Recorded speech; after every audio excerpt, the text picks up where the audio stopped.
My mother banned me from the family New Year's party. You'll make everyone uncomfortable, she said. She didn't know my company was going public this week. Later, my dad called with a shocking demand. I'm glad to have you here. Follow my story until the end and comment the city you're watching from so I can see how far my story has reached. My name is Vivian Harper. I'm 36 years old, and 3 days before New Year's Eve, my mother texted me at exactly 7:42 in the morning. That was never a good sign. My mom preferred delivering bad news before breakfast. Early enough that you're still waking up. Late enough that she's already decided the conversation is over. I was standing in my kitchen in Jersey City when my phone buzzed. The message was short. Honey, we've decided to keep New Year's small this year. We think it would be better if you sat this one out. Things have been stressful lately, and we don't want anyone feeling uncomfortable. I read it 3 times, not because I didn't understand it, because I did. Uncomfortable had been my family's favorite word for almost 20 years. It meant Grant, my older brother. Whenever Grant struggled, everyone else's life had to shrink around him. When his first business failed, we weren't supposed to celebrate my promotion. When he got divorced, my birthday dinner disappeared. When his second startup collapsed, Thanksgiving became about him. Everything eventually circled back to Grant. I replied, got it, hope everyone has a great new year.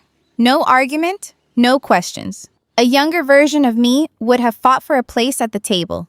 This version didn't. I poured my coffee and tried to work. The truth was, I couldn't focus on anything except the calendar. While my family was deciding whether I deserved a seat at dinner, I was counting down to the biggest week of my professional life. My company, Sentinel Arc Systems, was preparing to go public. 7 years of work, 7 years of risk, 7 years of wondering if I was completely insane. Now we were days away. My family didn't know, not because I hid it. They had never shown much interest. Around 10:30, I took a train into Manhattan. Catherine Shaw was already waiting. You got a family text, didn't you? Was it that obvious? It was either family or the SEC. Family. Worse. I handed her my phone. She read it and shrugged. At least now you don't have to rearrange your schedule. A few minutes later, my attorney, Eleanor Briggs, joined us. After hearing the story, she asked a simple question. Are you okay? I thought for a moment. Yeah. For once, it wasn't entirely a lie. I was disappointed, but not surprised. And surprise is usually what hurts most. The meeting continued. Lawyers discussed filings. Bankers discussed timelines. Everyone focused on the company.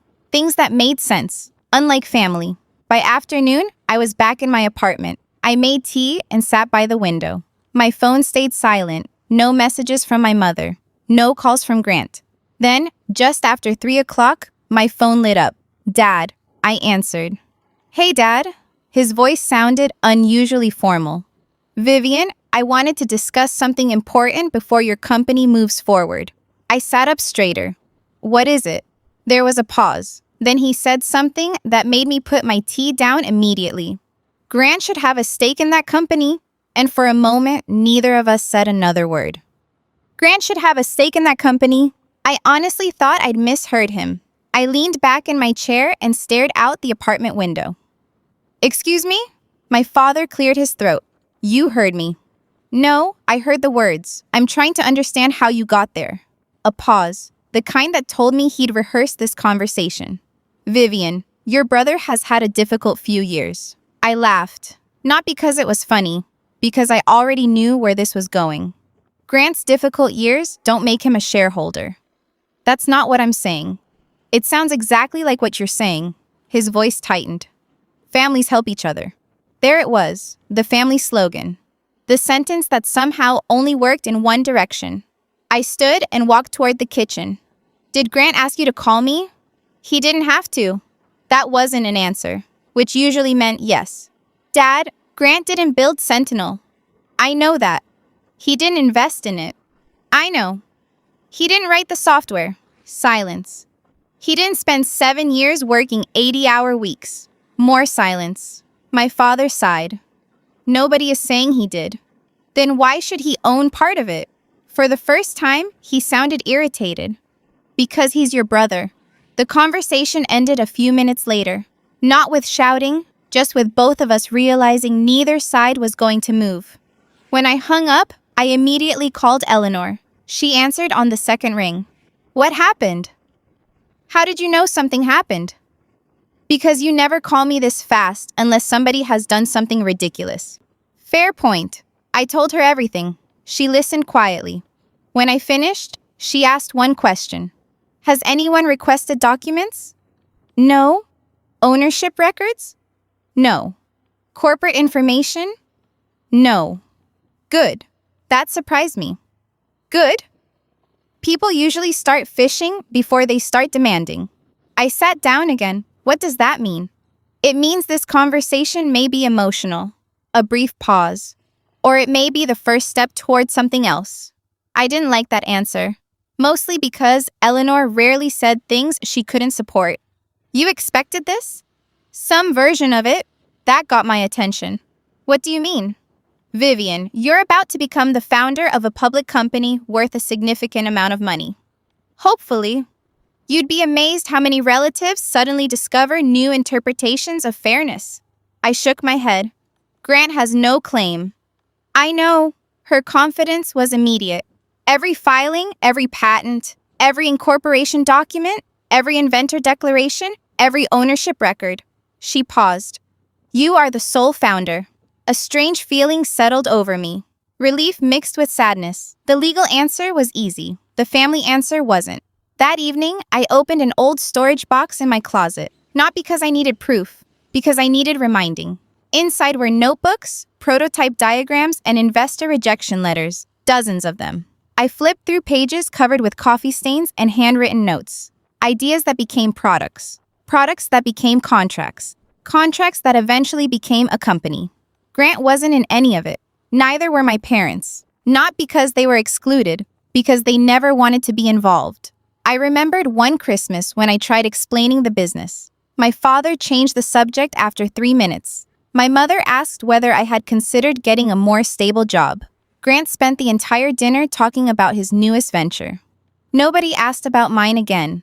Back then, Sentinel was barely surviving. Now everyone suddenly seemed interested. The following morning, I arrived at the office before sunrise. The conference room lights were already on. Catherine looked up from her laptop. You look like you slept 3 hours. 4. Ambitious. I dropped into a chair. My dad wants Grant to have equity. She stared at me, then slowly closed her laptop. You're kidding. I wish. For a moment, she looked genuinely speechless. A few hours later, we were reviewing final IPO materials when my inbox chimed. One new email. From my mother. The subject line was simple. Family means sharing. I felt my stomach tighten. Catherine noticed. What is it? I didn't answer.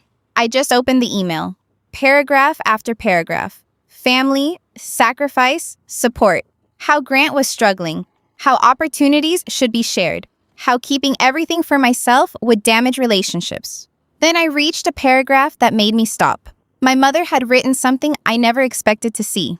I read the sentence twice before looking back up at the screen. The sentence didn't get any better the second time. Or the third. My mother had actually written, Your grandfather would have wanted you to help your brother. I leaned back in my chair. My grandfather had been gone for almost 12 years, and somehow he was now being recruited into an argument about company ownership. Catherine watched my face. Bad. I turned my laptop toward her. She read the email and slowly exhaled. Wow. That's your legal opinion?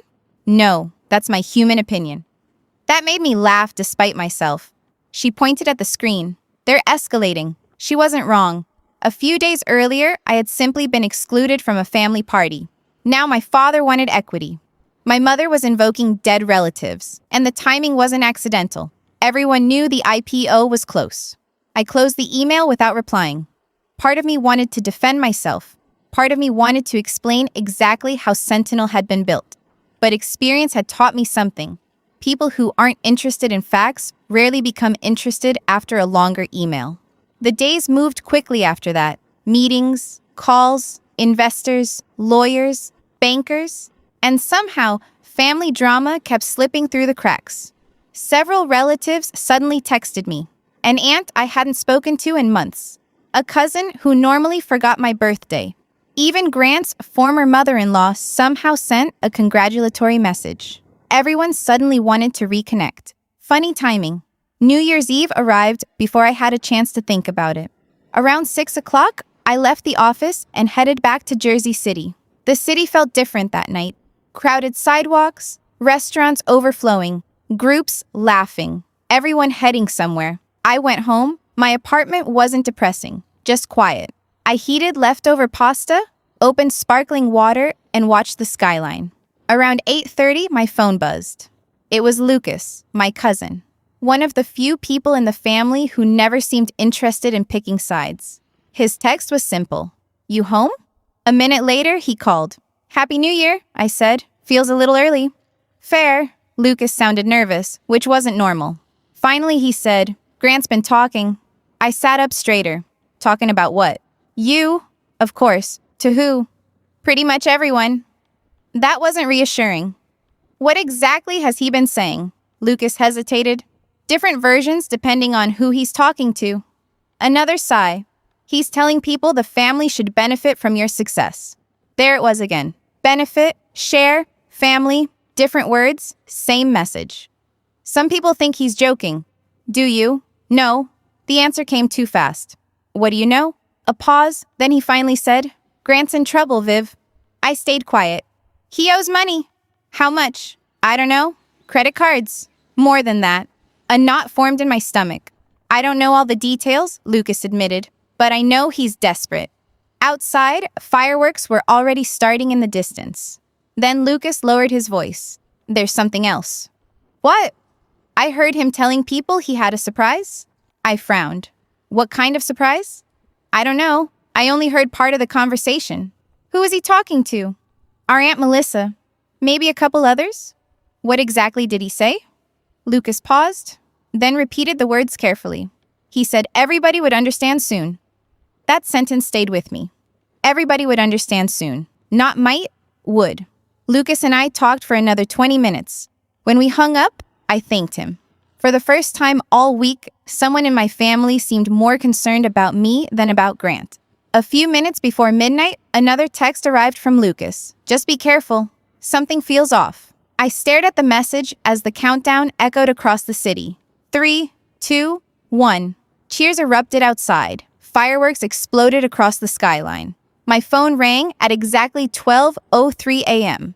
Grant. I watched his name flash across the screen. Then I answered. Before I could say a word, I heard him breathing hard. And then he said something that immediately wiped every New Year's thought from my mind. "Viv, thank God you answered." Grant sounded out of breath. Not emotional, not drunk. Panicked. The fireworks outside were still exploding, but I could barely hear them anymore. "Grant, I need to talk to you." Apparently, his breathing slowed a little. Then came a long silence. Finally, he said, "Things are getting out of control." I leaned against the kitchen counter. "What things?" Another pause. "People are misunderstanding what I've been saying." That immediately put me on alert. "What have you been saying?" "You know what? Forget it." "Grant, no. We'll talk later." The line went dead. No explanation, no details, just enough to make sleeping impossible. By the time I finally got into bed, my mind was running in circles. Grant was desperate. Grant had a surprise. Grant was telling people things. And now, Grant sounded scared. The first business day of the year started before sunrise. My inbox was already overflowing by the time I got to Manhattan. IPO preparation had entered its final stretch. Every lawyer wanted another review. Every executive wanted another meeting. Normal chaos, the kind I understood. Around 10:30, Catherine walked into my office carrying coffee. She stopped halfway through the doorway. "Why do you look like you spent New Year's Eve solving murders?" Grant called. That got her attention. I told her about the strange call, the panic, the sudden hang-up. Catherine frowned. "That's weird." "I'm serious," she added. "If he was trying to manipulate you, he'd usually have a speech prepared." Unfortunately, she was right. Grant loved speeches. Before I could answer, her phone buzzed. She glanced down, then immediately looked up. "Oh, you've got to be kidding me." "What?" She turned the screen toward me, a CNBC video link. My stomach tightened instantly. The interview had been recorded the previous evening. The title alone made my pulse spike. Entrepreneur discusses family success. Story ahead of major tech IPO. I hit play. And there he was, Grant, smiling directly into the camera. The interviewer mentioned Sentinel. Grant smiled. I've always been proud of what my family built. Family, not Vivian, family. The interviewer nodded. So you've been involved from the beginning? Grant laughed modestly. The fake version of modesty. Well, Vivian and I always exchanged ideas. Catherine groaned. The interview continued, and somehow it got worse. Grant talked about early concepts, shared vision, conversations that helped shape the company. Every statement was vague, not directly claiming ownership, but definitely creating an impression. Brother and sister, building a company together. Exactly the kind of story reporters love. I paused the video. How bad is it? Catherine pointed at the screen. Keep watching. I pressed play again. A few minutes later, Grant became more confident. Too confident. The interviewer asked about the industry. Grant started discussing trends, competition, future opportunities. Then he mentioned a project. A specific project. I immediately froze. So did Catherine. We looked at each other. Wait. I rewound 30 seconds. Then played it again. Same statement, same mistake. Grant had just referenced information that wasn't public. Not about Sentinel. About the company he currently worked for. A company developing a product that hadn't been announced yet. I felt my stomach drop. Did he really just say that? Yep. There was no misunderstanding. He had absolutely said it. The room went silent. Then Catherine grabbed her phone. I'm calling Eleanor. 5 minutes later, we were all on a video conference. Eleanor listened carefully. Twice, then a third time. Finally, she removed her glasses. Interesting. I knew that tone. Lawyers only called things interesting when somebody else was about to have a very bad day. Eleanor, how serious is this? She folded her hands. Let's separate the problems. Okay? Problem 1, he's creating a misleading public narrative about Sentinel. I nodded. Problem 2, a faint smile appeared on her face. Problem 2 is considerably worse. Catherine leaned forward. What are we missing? Eleanor looked directly into the camera. Then she said something none of us expected. And for the first time all week, the danger wasn't pointed at me. Problem 2, Eleanor said, has absolutely nothing to do with your company. The room went quiet. Catherine frowned. Then what's the issue? Eleanor tapped her pen against her desk. Grant appears to have disclosed non-public information about his employer. What does that mean for him? It depends on his role, his contracts, and exactly what information he had access to. A pause. But if that information was protected, he may have created a serious problem for himself. For the first time since this started, nobody was talking about me. The problem was Grant. Entirely Grant. Are we obligated to do anything? Not immediately, Eleanor said, but document everything. That became the theme of the week. Save screenshots, save recordings, save articles, save emails. By lunchtime, the CNBC interview was already circulating through industry circles. Not viral, not yet, but people were talking. A founder about to take her company public? A brother suggesting he helped build it. The story practically wrote itself. Unfortunately for Grant, people were also discussing something else. The comments he made about his own employer. That part was spreading faster. Around 3 o'clock, Catherine walked into my office carrying her tablet. You should probably see this. An industry blog had posted a short analysis. One paragraph stood out. The writer openly questioned whether Grant had disclosed confidential information during the interview. That was fast. Very. An hour later, another article appeared, then another. Not major publications, industry sites. The kind read by executives, investors, and lawyers. Exactly the people Grant didn't want paying attention. By the end of the day, the conversation had shifted. People were asking whether he had violated company policy. Or worse, I almost felt sorry for him. Almost. Then I remembered the pressure, the emails, the manipulation, the public narrative he had tried to create. My sympathy disappeared quickly. My phone started ringing around dinner time. First my Aunt Melissa, then my mother, then my father. I ignored all three. A text arrived seconds later. Please call us. This is important.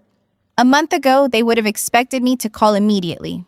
Now I finished reviewing documents first. For years, I had adjusted my schedule around family emergencies. Now, family emergencies were adjusting around mine. Eventually, I called. My mother answered on the first ring. Vivian! Her voice sounded strained. Not angry, not demanding, worried. What's going on? A pause. Then, your brother is having a difficult time. I almost laughed. The family slogan again. What happened?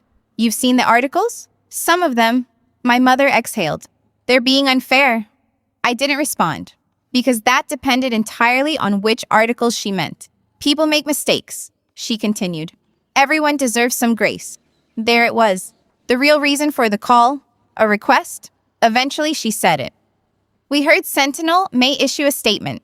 Across the office, Catherine was pretending not to listen. She was failing badly. Possibly. Vivian. Her voice softened. Do you really need to do that? Interesting. A few weeks ago, I wasn't welcome at New Year's dinner. Now my decisions mattered. Now my cooperation mattered. Mom, this isn't personal. It feels personal. No. Grant made public claims involving a company preparing for an IPO. Silence. Then she tried again. Think about your family. I looked out the window. For years, that sentence had worked. Be understanding, be flexible, be the bigger person. This time, it landed differently. I am thinking about my family. The call ended politely, almost awkwardly. No yelling. Just the uncomfortable realization that the old dynamics weren't working anymore. By the following morning, the situation had grown larger. Grant's employer had reportedly opened an internal review. Catherine forwarded 3 more articles before lunch. 2 investors asked questions. A reporter requested comment. Nothing catastrophic, just pressure, building steadily. Around 2 o'clock, my phone buzzed again. This time, it wasn't family. It was the IPO team. Need immediate call. I joined the conference line a few minutes later. Lawyers, advisors, bank representatives. Nobody sounded relaxed. I felt my stomach tighten.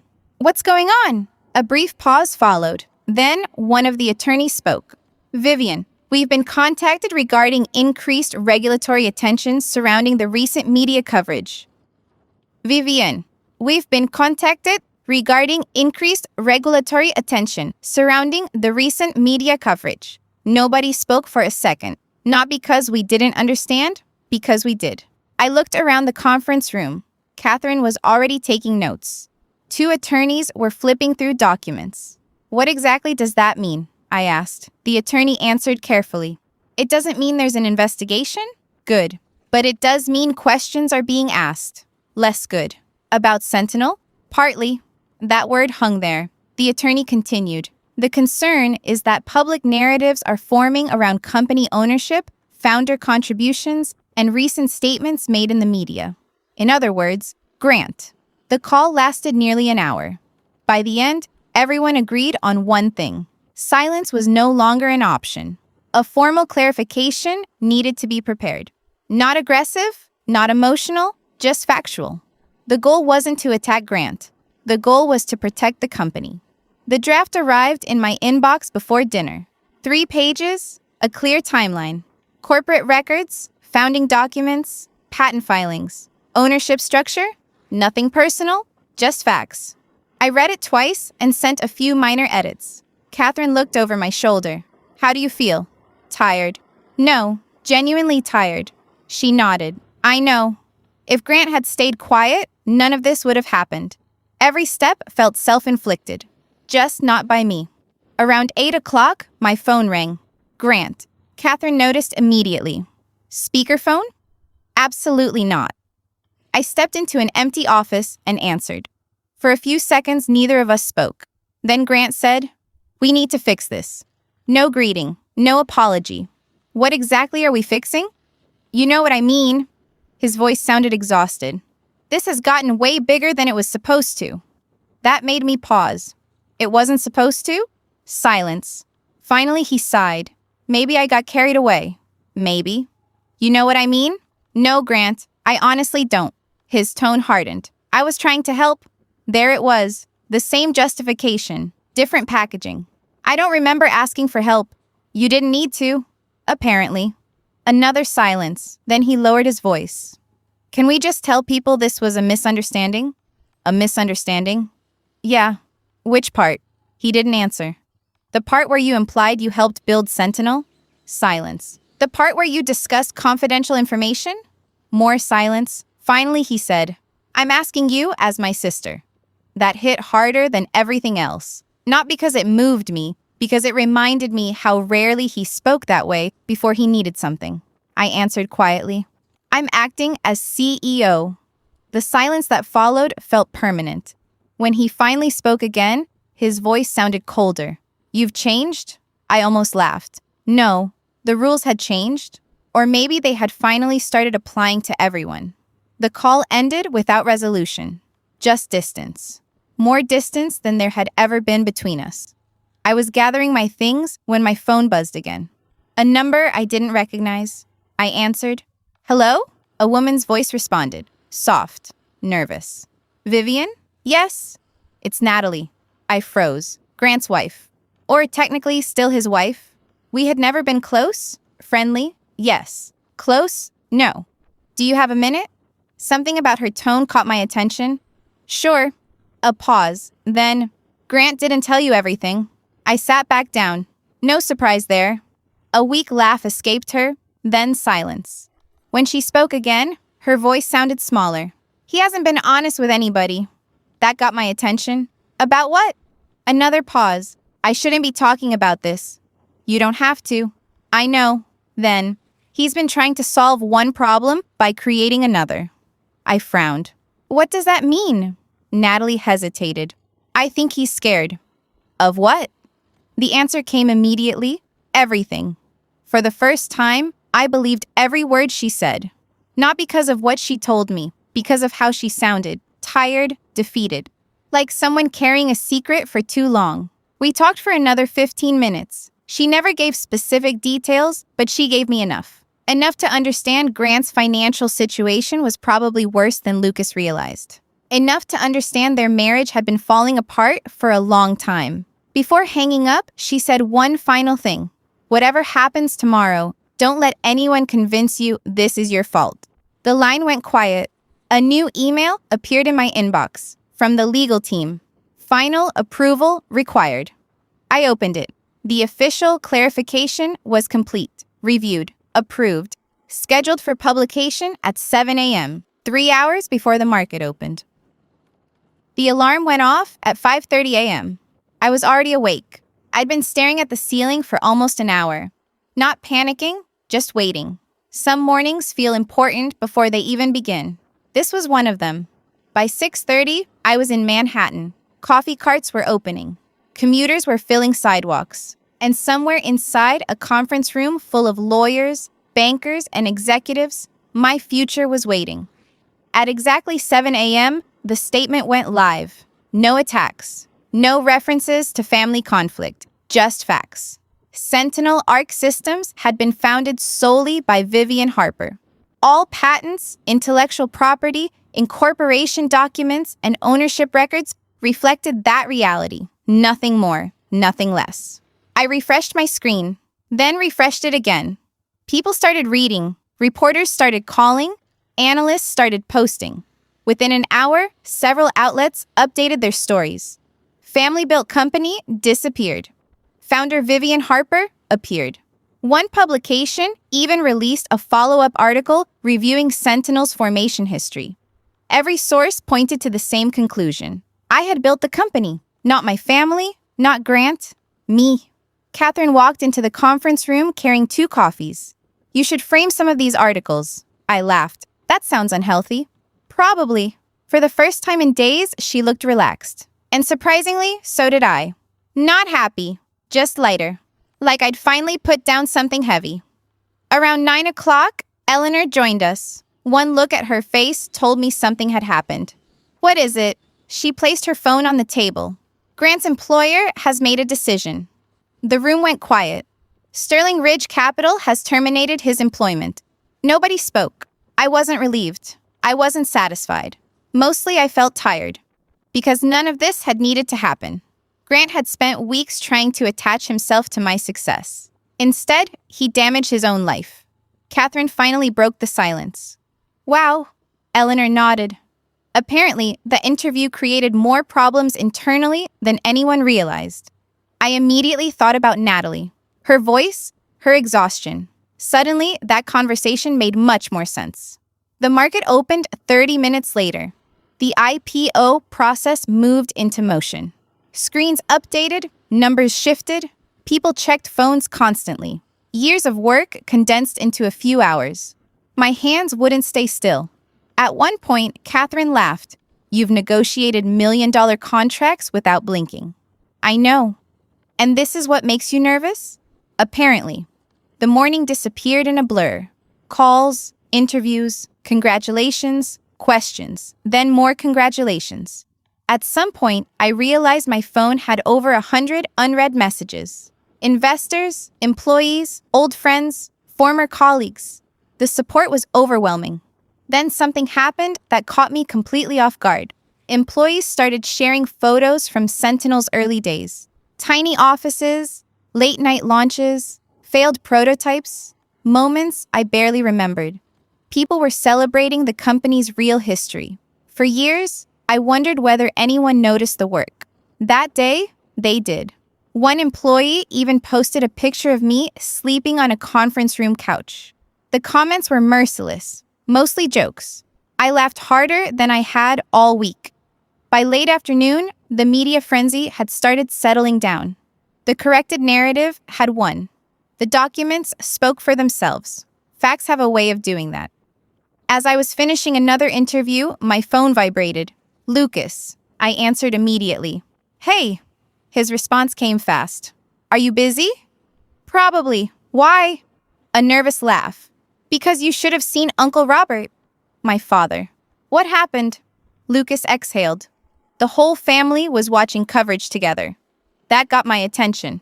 Okay. Grant wasn't there, but your parents were. His voice became more serious. They watched the interviews. I stayed quiet. They watched the corrections. Another pause. They watched reporters talk about you. My grip tightened around the phone. And, for a moment, all I heard was background noise. Then Lucas spoke. Viv. What? He hesitated. Finally, he said, I've never seen your father look like that before. I sat up straighter. What do you mean? Lucas took a slow breath. Then he told me exactly what my father had done when the television screen showed my name. And for the first time all day, I forgot about the IPO entirely. Viv? He stood up. I frowned. What? Lucas lowered his voice. Your dad stood up and walked out of the room. For a second, I wasn't sure I had heard him correctly. That's it? No. Lucas paused. He looked upset. I leaned back in my chair. My father wasn't an emotional man. Not publicly, not privately either. For most of my life, he'd handled uncomfortable feelings by pretending they didn't exist. Did he say anything? Not at first. What happened after? Lucas hesitated. Your mom went after him. That part wasn't surprising. What did they say? I couldn't hear everything, of course, but I heard your dad say one thing. I waited. Lucas took a breath. He said, I didn't know. The words stayed with me long after the call ended. I didn't know. Such a simple sentence, and somehow one that arrived years too late. The following weeks moved faster than I expected. The IPO was successful. More successful than any of our projections. Every day brought another meeting, another interview, another responsibility. The company had entered a completely different chapter. So had I. For the first time in years, I wasn't fighting to keep Sentinel alive. Now I was responsible for helping it grow. It should have felt overwhelming. Instead, it felt strangely peaceful. Maybe because I was finally spending my energy on the future instead of defending the past. Not everyone was moving forward so easily. Natalie called me one evening.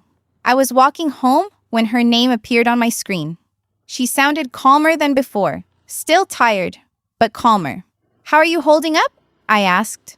A small laugh escaped her. That's actually why I called. Something in her tone made me stop walking. What happened? She was quiet for a moment, Then she said it. I moved out.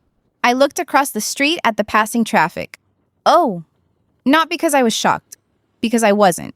Part of me had seen it coming. Natalie continued, it wasn't one thing. I understand. It was years of things. That, I definitely understood. We talked for nearly half an hour. Not about lawyers, not about the IPO, not about Grant. Just life. Before hanging up, she thanked me. That surprised me. For what? For treating me like a person instead of collateral damage. I didn't know how to answer that, so I simply said goodbye. 3 weeks after the IPO, my mother finally called. Not texted, called. I stared at the screen before answering. Hello? Vivian. Her voice sounded exactly the same, and completely different. We exchanged a few awkward pleasantries, then she got to the point. Your father would like to see you. Not we would like to see you. Your father. The meeting happened on a Saturday afternoon, a small restaurant in Westport. My father was already there when I arrived. He looked older. For a few seconds, neither of us spoke. Then he stood. We hugged. Briefly. Awkwardly, we sat down, ordered coffee, talked about anything except the reason we were there. Eventually, my father sighed. I owe you an apology. There it was. The sentence I'd imagined hearing for years. I didn't interrupt. He looked down at the table. I spent a long time worrying about Grant. I nodded. I thought I was helping him. His voice cracked slightly. I didn't realize what it was costing you. Then he said something I never expected. I was proud of you. I blinked. I just didn't say it. The words landed harder than the apology, because they explained so much. Years of silence, years of assuming I didn't need support because I seemed fine. I felt sad, not angry, just sad, because there was no way to get those years back. The apology didn't fix everything, but it was honest, and honesty was new. We talked for nearly 2 hours, about work, about family, about mistakes. My mother never joined us. She never called afterward either. Some distances don't shrink. They simply become permanent. When we finally stood to leave, my father hugged me again. Take care of yourself, he said. You too. A few weeks later, life had settled into something close to normal. The headlines had moved on. The company was thriving. One Friday afternoon, my assistant knocked on my office door. Mail for you? She placed a single envelope on my desk. Nothing unusual about that, except for the return address. Westport, Connecticut, no company logo, no law firm, no sender name, just an address. Slowly, I turned the envelope over and saw my grandfather's handwriting. I stared at the envelope for a long moment. The handwriting was unmistakable, my grandfather's, or at least a perfect copy of it. For a second, I wondered if someone was playing a strange joke. Then I noticed something else. The envelope wasn't old. The paper was new. The stamp was recent. Someone had mailed it only a few days earlier. I carefully opened it. Inside was a single folded sheet of paper. Nothing else. No legal documents, no photographs, no dramatic revelations. Just one page. I unfolded it slowly and immediately recognized my father's handwriting. I sat back in my chair. Of all the possibilities I had imagined, that wasn't one of them. The letter wasn't long. In fact, it was surprisingly short. No explanations, no excuses, no attempts to rewrite history. Just 4 sentences. I read them once, then again, then a third time. They said, I should have listened more. I should have said I was proud of you sooner. The company was always yours. I hope it's not too late for us to know each other honestly. That was it. 4 sentences. No mention of Grant. No mention of the IPO. No mention of family drama. Just 4 simple statements. And somehow, they hit harder than every conversation we'd had over the past year. I set the letter down and stared out my office window. The city moved below me. Traffic, people, construction cranes. Life continuing as if nothing had happened. For a while, I didn't do any work. I just sat there, thinking. The strange thing about apologies is that people imagine they erase pain. They don't. They can't. Years don't disappear because someone finally finds the right words. The missed birthdays still happened. The ignored accomplishments still happened. The loneliness still happened. But something had changed. For the first time, my father wasn't asking me to understand him. He was simply telling the truth. And maybe that mattered more. My phone buzzed. "Catherine," I answered. "What's going on?" "You tell me." "What?" "You've been staring at the same office window for 20 minutes. I laughed. Apparently, she'd walked past my office more than once. "Come in." A minute later, she stepped inside, coffee in hand.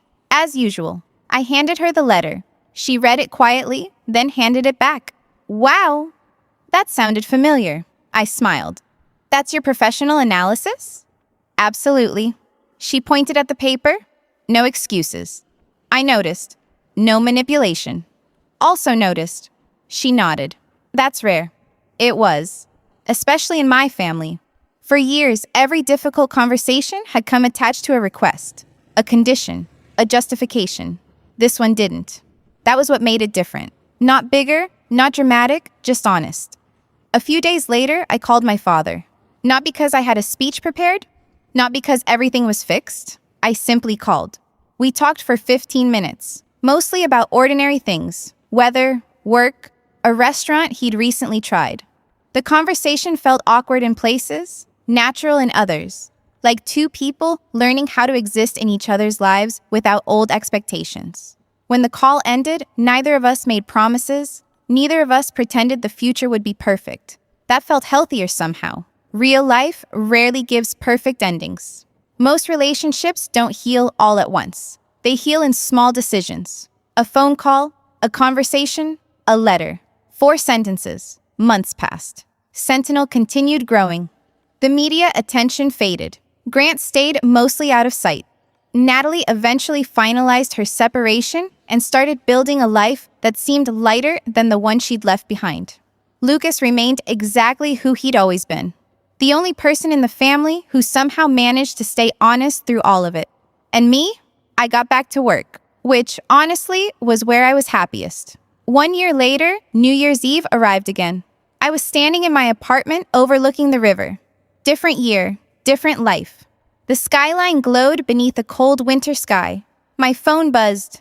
A text message. I looked down. For a moment, I just stared at the sender's name. Dad. A small smile appeared before I even opened it. Then I read the message. And for the first time in a very long time, the approaching midnight felt completely different. I opened the text message and laughed. Not because it was funny, because it was so normal. "Happy New Year, kiddo.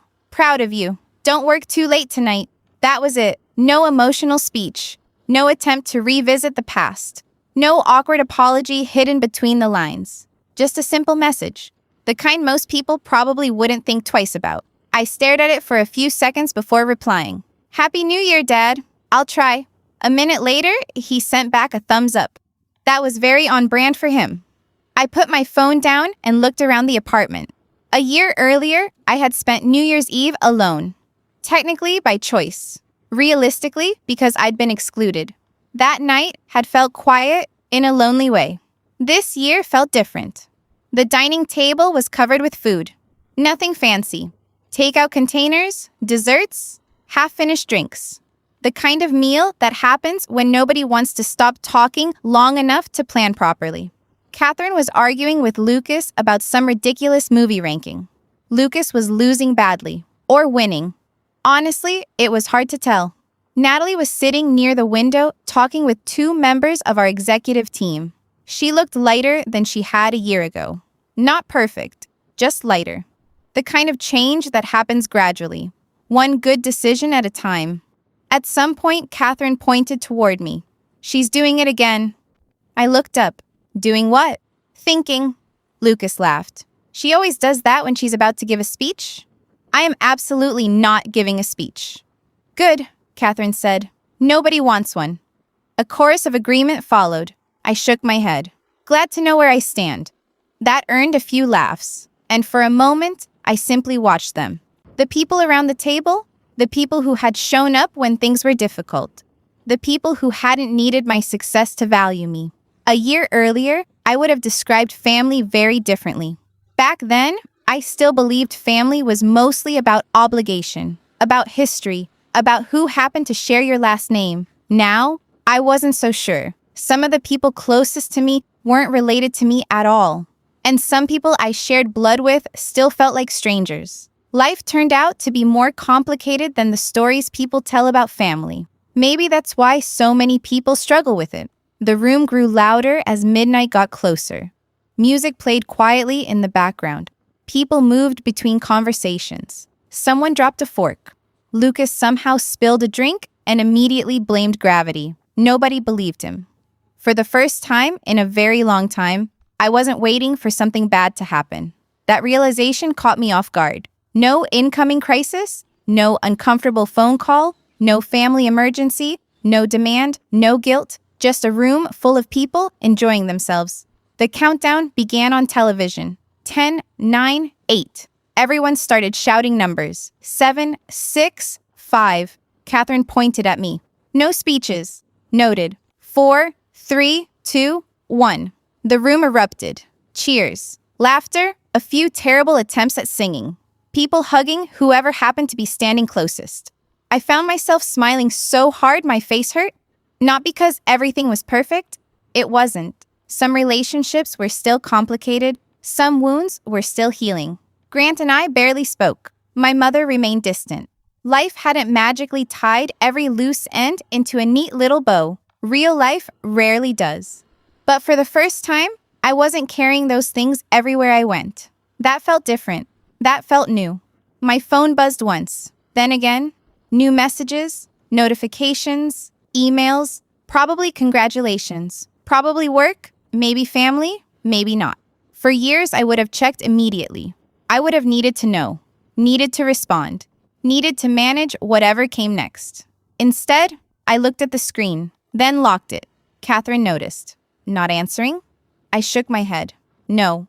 She raised an eyebrow. Everything okay? I looked around the room one more time. At the people laughing, the conversations, the ordinary chaos, the life I'd spent years building. And then I smiled. Yeah. For once, that answer came easily. I picked up my phone, held the power button, and turned it off. The screen went dark. No messages, no alerts, no expectations, no waiting. Just the sound of people I cared about filling the room around me. And for the first time in my life, there was nothing I needed to stay awake for. Before I go, I'm curious what you think. If someone apologizes years later, can a relationship still be repaired? Or is there a point where too much time has passed? I'd love to hear your thoughts and where you're watching from.